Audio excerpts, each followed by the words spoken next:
Canadian Christians have just finished celebrating the Christmas season, freely attending church services across the nation with their loved ones. A stark contrast to the 365 million Christians across the world in places like Africa, North Korea, India, and China, experiencing dangerous levels of persecution and often risking death, violence, or imprisonment for their faith. Joining me now to talk about the World Watch List, the renowned annual report of the world's most persecuted Christian communities, is Andrew Croft of Open Doors Canada. Thank you for being with us today, Thank Andrew. you so much for having me. It's a privilege to be here. Well, we're thankful for what you're going to be sharing with us, and I know our viewers are so eager to know what's happening for Christians around the globe. Now, just tell us a little bit about the history of Open Doors Canada, Open Doors International. Yeah, so Open Doors is the ministry that was started by Brother Andrew. Many of the viewers would know him as God's smuggler. He wrote that book, and it was his story of smuggling Bibles behind the Iron Curtain. Now, our ministry has expanded a lot since then. We now work in more than 70 countries. We've been doing it for more than 65 years, strengthening Christians where faith costs the most. Yeah, and some of the things you're doing is you're raising awareness of persecution. You're also equipping Christians who are experiencing Absolutely. We still deliver Bibles. Yeah. We do training. We do Christian community development. We do trauma counseling. Our method and mission is ask the persecuted church what they need, and then we try to do that for them. Rather than saying, hey, here's what we think you need, it's like, what do you need from us? How can we help you? Yes, so good. And of course, the World Watch List is a resource that you guys publish annually, and it's got very, detailed information about what people are experiencing around the world when it comes to persecution for their faith in Christ. Tell us a bit more about the World Watch List, how it comes to be, how it's vetted. Yeah, so the World Watch List is an annual ranking of the 50 most dangerous countries to live in as a Christian. So what happens is it's quite the process. In fact, there's a 100-page methodology to figure out how it's done. Now, the brief version of that would be every country is given a score out of 100 based on all the research, both desk and field research. And that score of 100 is based in 6 areas. One is violence, and then 5 areas of pressure: family, community, private, church, and national life. And so all those scores are equally weighted, and then countries are given a score on that, and then they're ranked from 1 to 50 and beyond, because there are more countries than just the top 50 that face high levels of persecution. And Andrew, in this most recent report, some of the statistics coming out and the information is quite unsettling. I've gone through the report. I'm so thankful you guys compile it, and you're so thorough in the work you do. But in the last year, 4,998 Christians were killed worldwide in faith-related attacks. There was a 7-fold increase in attacks on churches, schools, and hospitals. Christians beaten or threatened with violence increased from 29,411 to 42,849.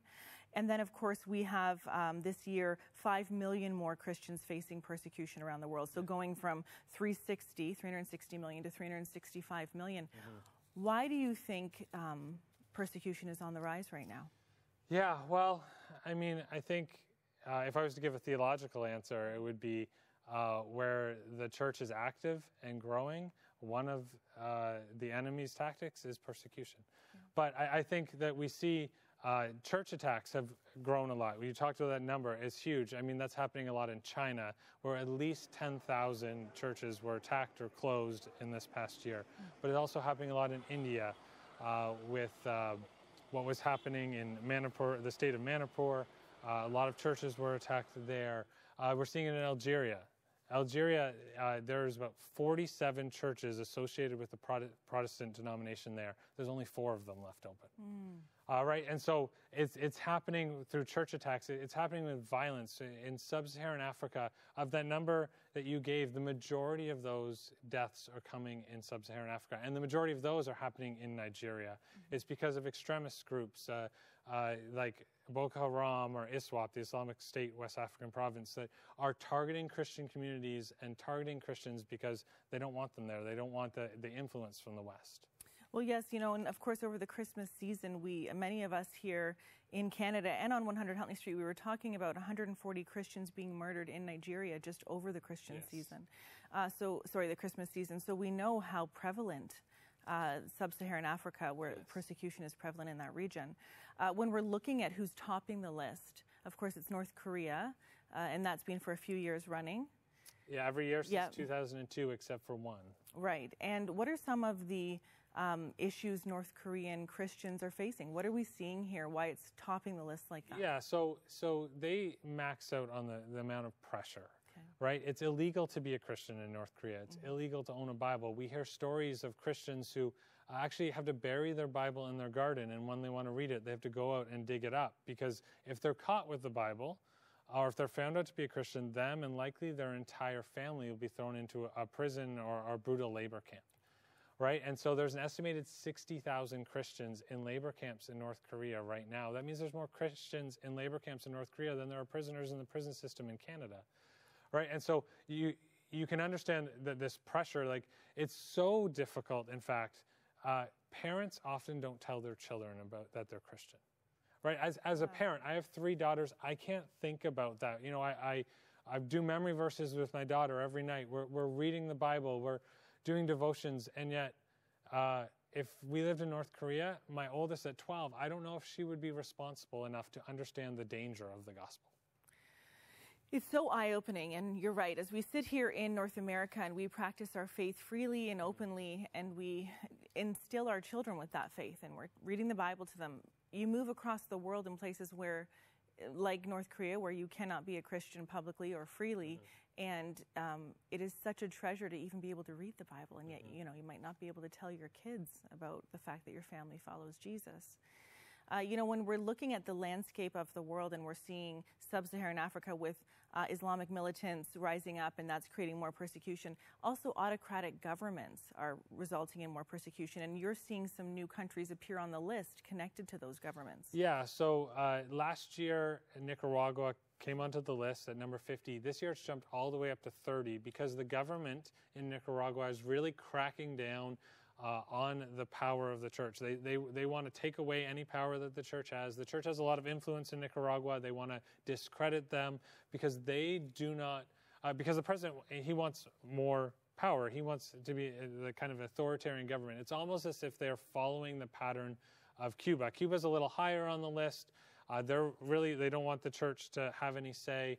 Nicaragua is doing that same thing now, where they're cracking down and saying, putting rules in place. In fact, it used to be that those rules were kind of like hidden, but now they're just out there. That we're trying to keep the church from having power. We want, the government needs to be in charge and nobody else. So disheartening and, you know, unsettling. But of course, you know, we know where there is persecution, God is at work. Absolutely. Tell us a little bit more about that. Yeah, people often talk to us about the World Watch List being such a sad list.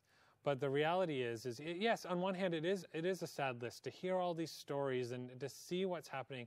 But on the other hand, it shows us where God is at work in our world, right? There's so many things that we could talk about. The number 9 country on the World Watch List is Iran, and yet missiologists all agree that it's the fastest growing church in the world. When the revolution happened, you know, a little more than 40 years ago, there was a handful of believers from a Muslim background. Today, there's an estimated to be 1 million of them.